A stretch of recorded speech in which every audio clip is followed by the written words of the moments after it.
This is the Real History Podcast, bringing you the truth behind the headlines, based on expert analysis of the latest document releases from the most secret files of the 20th century.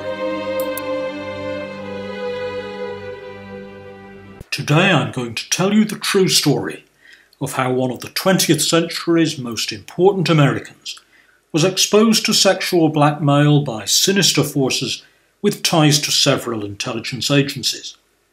I'm not some mad online conspiracy theorist. I'm the only historian who has so far read and analysed recently released official documents that, whether accidentally or on purpose, revealed part of this story. And I think the story you are about to hear deserves wider circulation. I think there are many further documents in official British archives that should be released so that we understand more about the true history of both the Second World War and the Cold War that followed. Last month we were inundated with 80-year-old images of victory in Europe Day. But whose victory were we celebrating? Days after the hollow triumphalism of this VE Day anniversary, we can report, for the first time, a strange story about one of the main architects of the post-war Europe that this victory spawned. John J. McCloy was among the most powerful Americans of the 20th century. In the wartime Roosevelt administration, he was perhaps the most influential advisor on policy towards Germany. As the first American High Commissioner for occupied Germany, he shaped a nascent West German state, and the structures and constitution he influenced still rule today's Federal Republic. For 2 years before moving to Frankfurt as High Commissioner, where he appointed a Jewish friend from the Kuhn banking firm, Benjamin Buttonwieser, as Assistant Commissioner, McCloy had been President of the World Bank, the financial behemoth created by the Bretton-Woods agreements at the end of 1946. After McCloy returned from Germany, he was, from 1953 to 1970, chairman of the Council on Foreign Relations at the summit of the US foreign policy establishment. Indeed, he was referred to by leading economists, political analysts and historians as chairman of the establishment, and as one of the 6 wise men who developed bipartisan US policy during the Cold War. Through decades of turbulence in US politics, McCloy remained a constant presence as one of a small group of advisors to every president from Franklin Roosevelt to Ronald Reagan. When one of those presidents met an untimely death, McCloy was one of the 7 members of the Warren Commission investigating Kennedy's assassination, an investigation that remains controversial 6 decades later. And these were just a few of his public roles. More discreetly, McCloy was a long-standing member of elite clubs such as Nisi Prius, a regular gathering of senior partners from Wall Street law firms. Yet from as early as 1942, the British Security Service MI5 knew that John McCloy was subject to or involved in sexual blackmail. During that year, a model named Joyce Coe, sometimes known by the nickname Tuffy, returned to England, having been evacuated to the USA in 1940 with her infant son. Documents and photographs in her luggage, discovered by British security officers and reported to MI5, showed that she had earned a living in the USA by posing for pornographic photos and as what amounted to a prostitute. She had, MI5 reported, been intimate with several prominent Americans, including J.J. McCloy, then Assistant Secretary for War. Joyce Coe was the British wife of a German-Jewish refugee art dealer, Dr. Heinz Roland, born Heinrich Rosenbaum. The true significance of these documents and photos, and the fact that Joyce had retained evidence that could be used to blackmail McCloy or others, only became evident to MI5 many years later.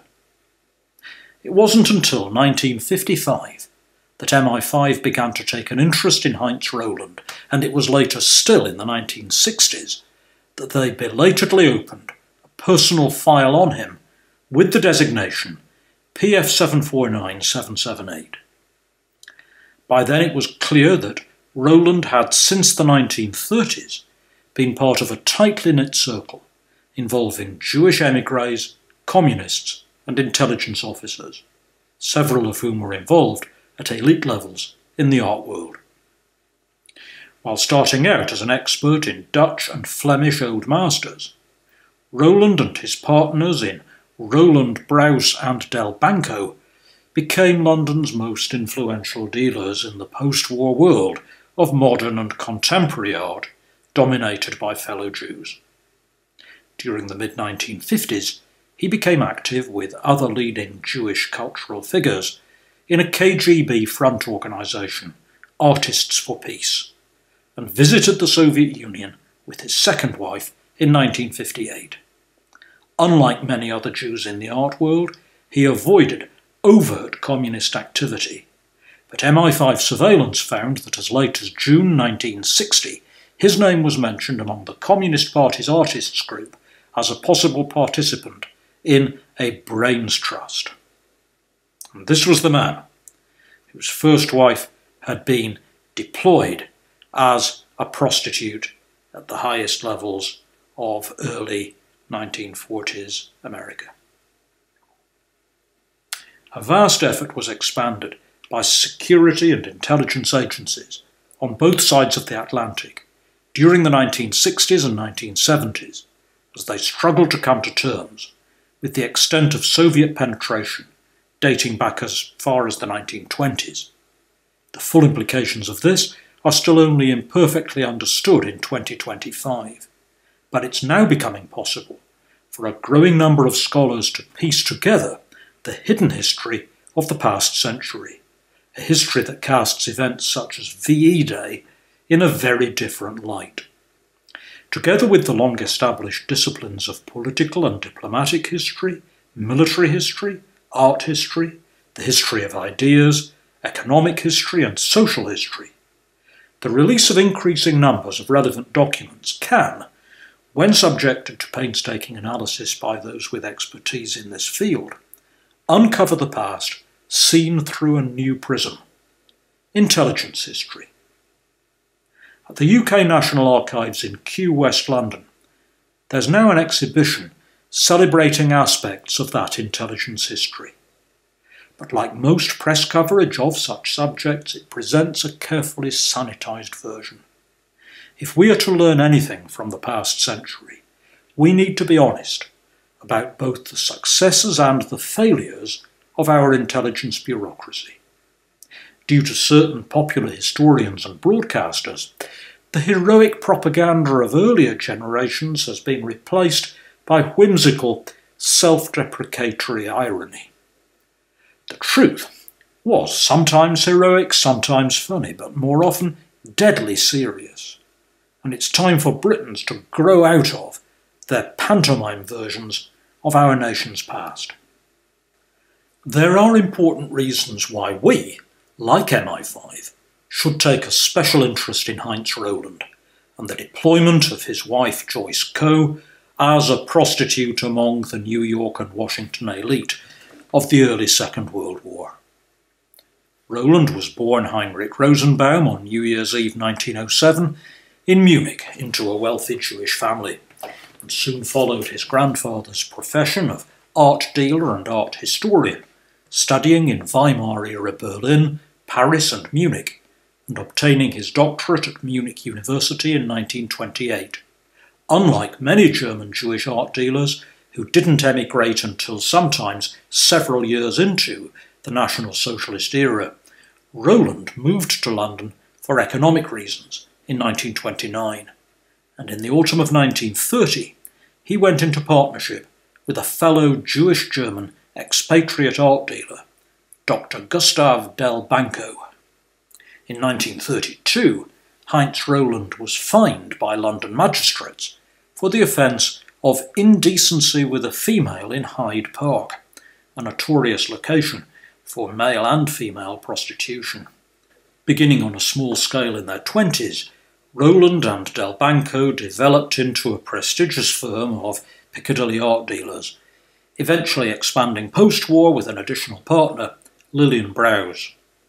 Their great breakthrough came in 1942, when Rowland spotted an undiscovered triptych by the Flemish master Robert Campin, 1375 to 1444.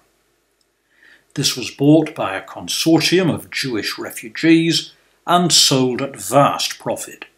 It's now known as the Ceylon Triptych and is exhibited at the Courtauld in London.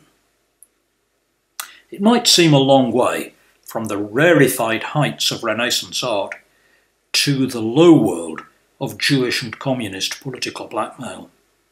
But MI5 eventually discovered that during the same period when he was building up his art business with Delbanco, Heinz Rowland was also part of an especially dangerous circle of communists and fellow travellers linked to the Kremlin's intelligence service, the service later known as the KGB.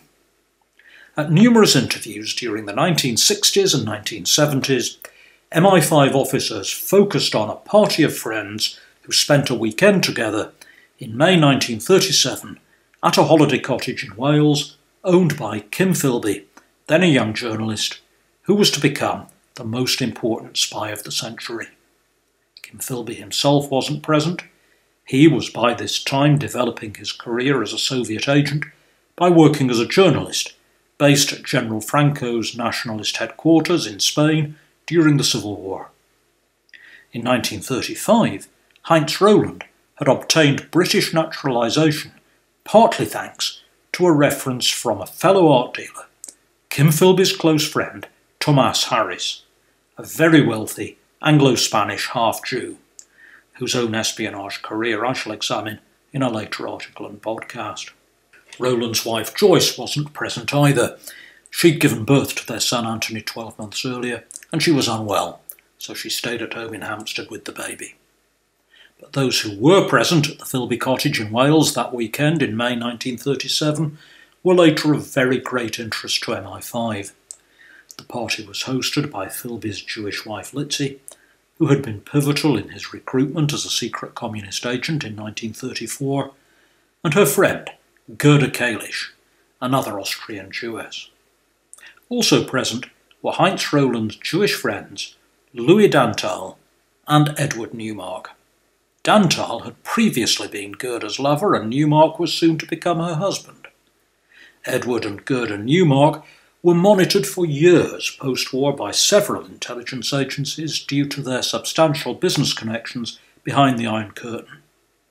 They and their circle of friends came to be regarded as important links in the chain, enabling MI5 to uncover the full extent of Moscow's subversion of the West. Various reports identified Dantal, despite his wealthy family, who were again significant in the art world, as an undercover communist working with a network of Comintern agents, many of whom were fellow Jews, such as the later notorious Otto Katz. Dantal attended this weekend gathering at the Philby cottage with a recently arrived 26-year-old Austrian, Friedel Gertner. This young woman's association with the circle around Heinz Rowland, and his wife's involvement just 3 years later in obtaining blackmail information against leading Americans, rang multiple alarm bells at MI5. Friedel had married a German Jew and emigrated to Palestine in June 1934, but they divorced within 2 years. She'd come to London in the spring of 1937 to attend her sister Liesel's wedding at one of London's high society churches, St Mark's, North Audley Street, to a wealthy Coldstream Guards veteran, Ian Mingus. The happy couple had met at the London Casino in Soho, where Liesel worked as what was euphemistically known as a show dancer. Her performance actually involved standing nude and stock still inside a giant seashell. English obscenity laws in that era dictated that nude performances of this kind were legal so long as the artists were static. Any movement would render the performance pornographic and illegal. One can imagine that Ian Mingie's decision to marry a casino show dancer of foreign extraction caused some consternation among his family.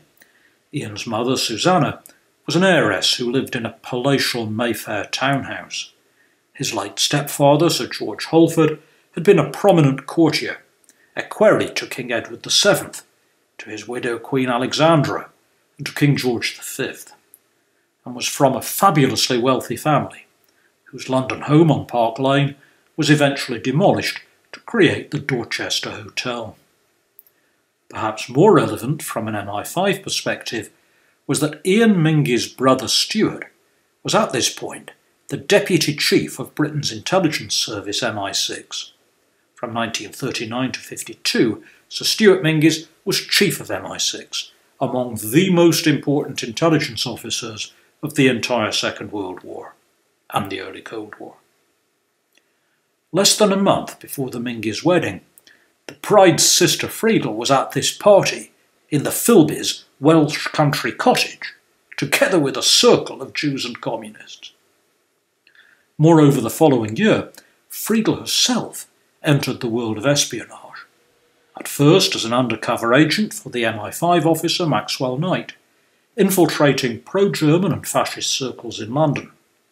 Then from 1941 as one of the tiny group of double-cross agents who played a significant role in misleading German intelligence about British and Allied intentions. Unsurprisingly, a great deal of Friedel-Gertner's work, both for Knight from 1938 to 41 and as the double-cross agent codenamed Gelatin from 1941 to 45, involved exploiting her physical attractions. At the end of the war, she married an American intelligence officer, Don Calder, and eventually moved to the USA, where her husband had senior intelligence posts at the US State Department. As with numerous other figures in this story, she was interviewed much later in life by MI5, FBI, and CIA counter-espionage officers trying to piece together the truth about Soviet penetration of the West, and much of what she told them remains classified.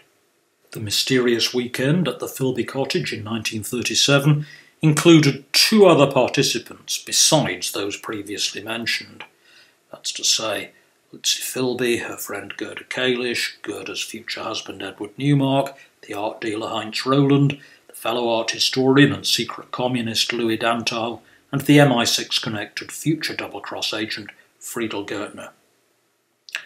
One of these additional two participants has not been positively identified in any publicly available document, even in the early 1970s, 35 years after the events. MI5 was still trying to work out who this Mr. X might have been, though some files speculate it was a Jewish businessman or a Middle Eastern diplomat. But the other man was certainly well known to MI5, and though they have tried to delete his name from published versions of the documents, I know who it was, and I can tell you who it was. Another friend of the Philbys, a future intelligence officer and diplomat, Michael Stewart. He shouldn't be confused with a prominent 1960s Labour politician who was also coincidentally named Michael Stewart. There are reasons why the UK authorities, even in 2025, try to disguise the importance of this Michael Stewart in the Philby saga. And as with the sexual blackmail of John McCloy, these reasons involve the web of personal liaisons between crypto-communists, Jews, and Western diplomats. Yet again, the story also involves the world of art history. The future Sir Michael Stewart began studying French and German at Trinity College, Cambridge, where he was a contemporary of Kim Philby and other leading characters in the infamous Cambridge spy ring. But he abandoned his Cambridge studies to pursue his interests in art at London's famous Slade School and the Victoria and Albert Museum. A childhood illness made Stewart deaf in one ear, so when the Second World War began he was rejected for military service and instead joined the British propaganda and intelligence effort, working for MI6 and what became the Political Warfare Executive PWE, under diplomatic cover as a press attaché at the British Embassy in Lisbon, Portugal, before transferring to Rome in 1944.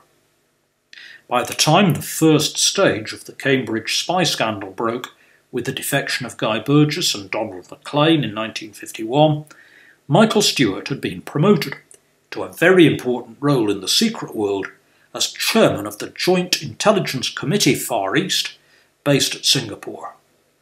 By the time MI5 began to look again at his connection to Philby, Stewart had ascended close to the pinnacle of British diplomacy. First as number 2 at the British Embassy in Washington from 1964 to 1967, where he and his wife Damaris were among the most glamorous characters on Washington's political scene, and then as ambassador to Greece from 1967 to 71. MI5 had long known that Stewart was an especially close friend of Kim Philby.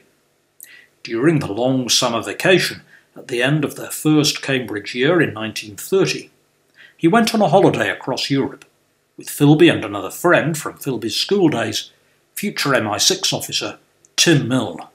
What they didn't know until many years after the event, and which is still disguised in most public versions of official documents, is that Stewart then became the lover of Philby's first wife and fellow Soviet spy, Litzy, the Austrian Jewess who had first recruited Philby to the Kremlin cause.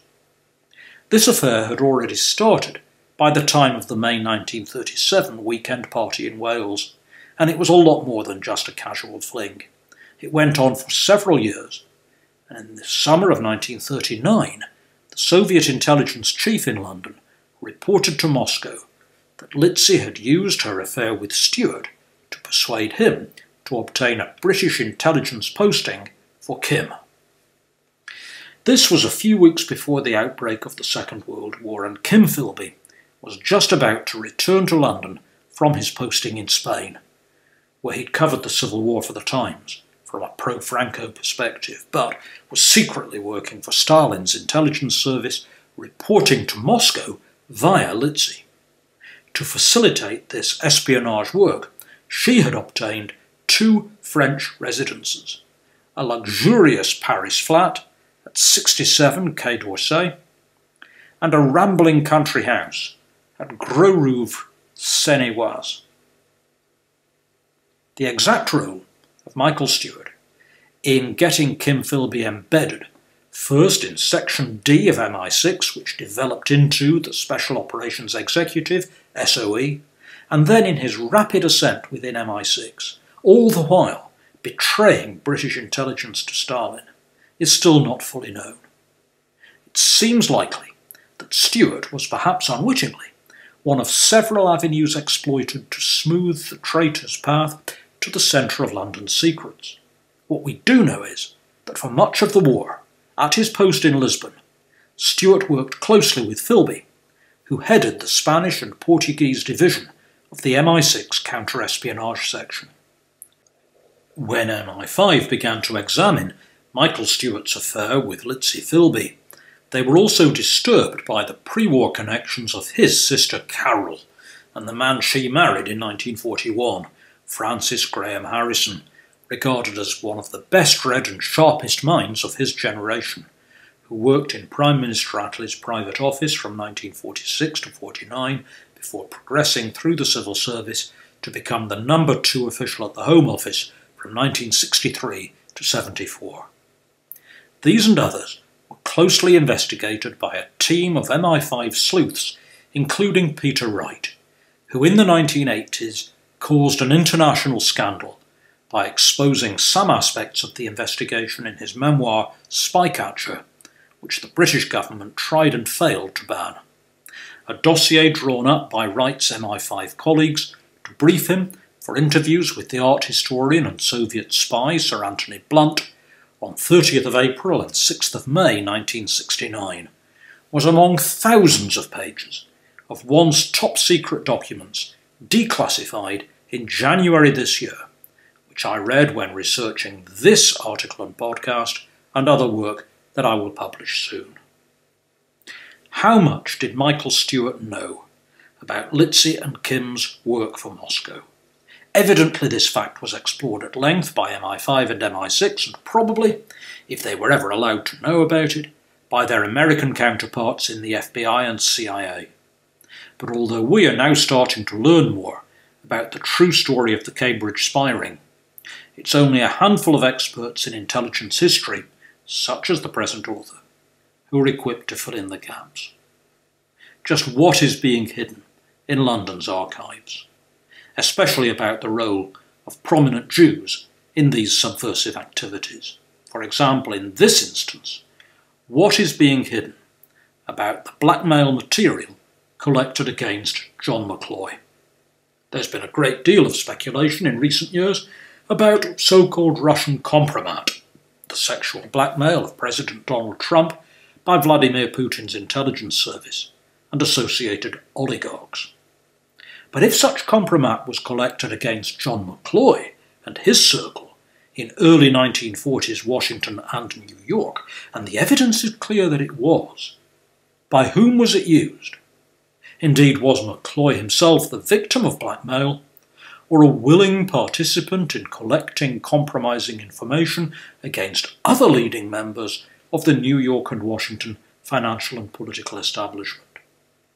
We know that the prostitute involved was the wife of Heinz Roland, a Jewish art dealer with connections right at the centre of a web of intrigue involving fellow Jews, secret communists, and the British and Soviet intelligence services. We also know that all three of these interest groups had a record of using sexual blackmail. As I'll explain in future articles and podcasts, Jewish arms dealers and organised crime figures with connections to the Zionist intelligence service quite often used their own wives and mistresses as what amounted to prostitutes to advance their business interests and obtain secret intelligence. The KGB, its predecessors and successors in Moscow, also had a long record of sexual entrapment. Perhaps most relevant of all, there's evidence of the British Wartime Propaganda and Intelligence Service BSC, British Security Coordination, using similar methods in the USA. It's already well known that Roosevelt's Republican opponent, Wendell Willkie, who ensured that the 1940 presidential election was a contest between two candidates who each favoured the Churchill government's wartime interests, was a heavy drinker and adulterer whose private conduct would have ended his career had it been made public. A rival Republican, Arthur Vandenberg, rapidly changed from an anti-war to a pro-war stance in 1940. His son and leading aide was a secret homosexual who was later a target for political blackmail. During the crucial 2 years between the outbreak of the Second World War and the Japanese attack on Pearl Harbor, both British and Jewish lobby groups worked to support Roosevelt's secret policy of taking his country towards war with Germany, even though most of the American public had to be won over from an anti-war stance. John McCloy was among numerous prominent Republicans, theoretically Roosevelt's political opponents, who were allied to the White House in this secret pro-war policy. In particular, he worked with fellow Republican Wall Street lawyer William Donovan in pressing for the creation of a centralised intelligence agency, which under Donovan's leadership became first the OSS, then the CIA. McCloy and Donovan were backed by the head of British intelligence in New York and Washington, the Canadian businessman William Stevenson, whose aides included Naval Intelligence Officer Ian Fleming, later world famous as the creator of fictional spy James Bond. Fleming wrote to Donovan, urging him to recruit McCloy as his chief of staff in this nascent intelligence organisation. How much did Fleming know about the involvement of the British-born model and prostitute Joyce Coe with McCloy and others in his elite circles? What we now know of this story is already stranger than fiction, but we can be sure there's a great deal more still hidden in the archives. By the end of the war, McCloy was Roosevelt's leading expert on Germany and was having secret discussions with his British counterparts on how to deal with Germany after her defeat. Unlike his colleague Henry Morgenthau, Roosevelt's Treasury Secretary, McCloy did not believe that Germany should be deindustrialised. On the contrary, he wanted Germany to become economically strong, but militarily and politically toothless. Hard-working Germans would be made to finance a post-war world that they were not allowed to influence. In September 1944, for example, McCloy wrote to the Deputy British Ambassador in Washington, Sir Ronald Campbell, that if there were to be reparations, as after the previous war, one must restore and rehabilitate Germany so that she can repay them, while also recognising the importance of rendering Germany impotent. At this early pre-Nuremberg stage, McCloy seemed to agree with the policy initially advanced by the British, that we should not have great state trials, but proceed quickly and with dispatch. The English idea, once proffered but then withdrawn, was to give the army lists to liquidate on mere identification. What has happened to this idea? Besides individuals, what categories should be shot? Eventually McCloy and the British acquiesced in the Soviet idea that instead of simply shooting and hanging prominent Germans, it was possible to have Soviet-style show trials at Nuremberg. The idea was that in doing so one could brainwash generations of Germans and other Europeans in truly Orwellian fashion. 80 years after VE Day, we are perhaps coming to the end of that brainwashed era, the era of European weakness.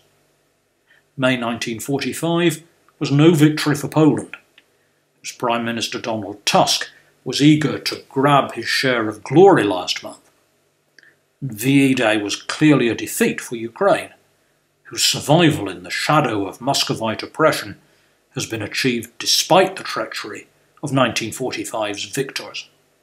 Perhaps we shall never know whether President Trump's pro-Moscow policies were influenced by sexual blackmail, i.e. what's been termed in Russian kompromat. But what we are starting to discover is the secret history of an earlier generation, including that of an American who was arguably a more substantial and significant historical figure than Trump, John J. McCloy. Today's UK authorities owe it to our people, including those who lost members of their families in the European civil wars of the 20th century, to be truthful about our secret history. As George Orwell wrote, who controls the past controls the future. Who controls the present controls the past.